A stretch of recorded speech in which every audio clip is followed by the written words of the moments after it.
Mini B2 bomber भी कहा जा रहा है आजकल। घातक के अंदर जो है वो हम प्रिसीजन बॉम्ब, क्रूज मिसाइल ले जाते हैं, डीप स्ट्राइक मिशंस के लिए प्रयोग होगा। आपने देखा होगा कि जो B2 बॉम्बर है उसकी एक पिक्यूलियर सी शेप है, उसका नाक और एक पतली सी स्लीक रडार क्रॉस सेक्शन जिसका सबसे लीस्ट है, रडार पकड़ ही ना पाए, ऐसा एक B2 बॉम्बर अमेरिका के पास है जो पिछले साल उन्होंने यूज किया था मिसौरी यूएसए से आके ईरान के इसफान, नातान्स के न्यूक्लियर रिएक्टर्स पे बॉम्ब करने के लिए।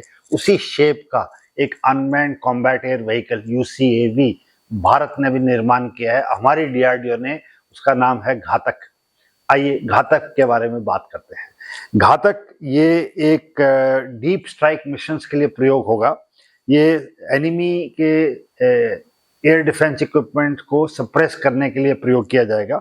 इसको ऑटोनोमस ऑपरेशंस के लिए यूज किया जाएगा। मींस आप इसको प्रोग्राम करके भेज दीजिए, और इसको कोलोकली मिनी B2 बॉम्बर भी कहा जा रहा है आजकल।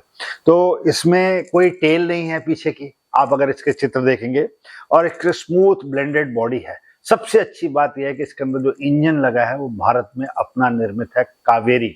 अब आप पूछेंगे कावेरी क्या इंजन है, आपने सुना होगा नाम।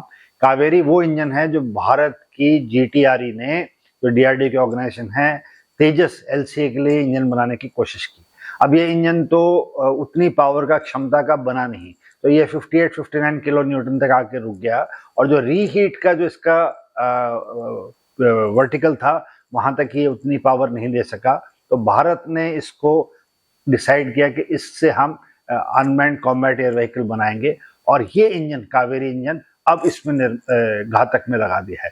इससे बहुत बड़ी लीप हमें मिली है, क्योंकि अब ये भारत में, और जैसे आपने देखा drone warfare both Russia Ukraine युद्ध में और अभी हाल के इजराइल, US और ईरान के युद्ध में ड्रोन्स ने, तो ये भारत में हमारे अपने इंजन से, अपने बनाए हुए DRDO के इक्विपमेंट से ये, और इसके अंदर ना इंटरनल वेपन बे है।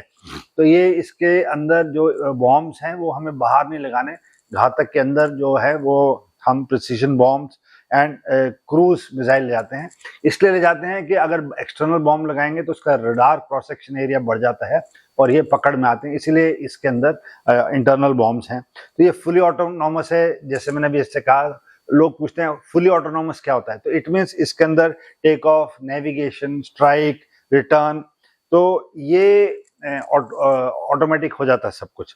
और ये हाई सबसोनिक स्पीड पे उड़ेगा, 0.7, 0.8, 0.9 माक की स्पीड तक। एंड ये करीब 12 से 15 टन इसकी क्षमता है ऑल ऑफ वेट की। करीब 1,500 किलो तक ये पेलोड ले जा सकता है उसके बॉम्ब। तो ये deep strike, ISR, intelligence, surveillance and reconnaissance के काम भी कर सकता है। ये suppression of enemy air defence भी कर सकता है। ये करीब 4 मीटर लंबा है, 5 मीटर चौड़ा है घातक, और 1 टन इसका वो है। और इसके अंदर एक स्मॉल टर्बोफैन इंजन लगाया है, और इसके टेस्ट बेड भारत में ही हैं। ये हम बिना पायलट के लॉन्च कर सकते हैं, क्योंकि आपको मालूम ही है किसी युद्ध में अगर पायलट जाता है किसी जहाज में और वो क्षतिग्रस्त हो जाता है या शूट डाउन कर देते हैं, जैसे नचिकेता का एयरक्राफ्ट है या अभिनंदन का, तो ऐसी कोई चीज इन एयरक्राफ्ट में रहती नहीं, क्योंकि ये पायलटलेस एयरक्राफ्ट रहते हैं।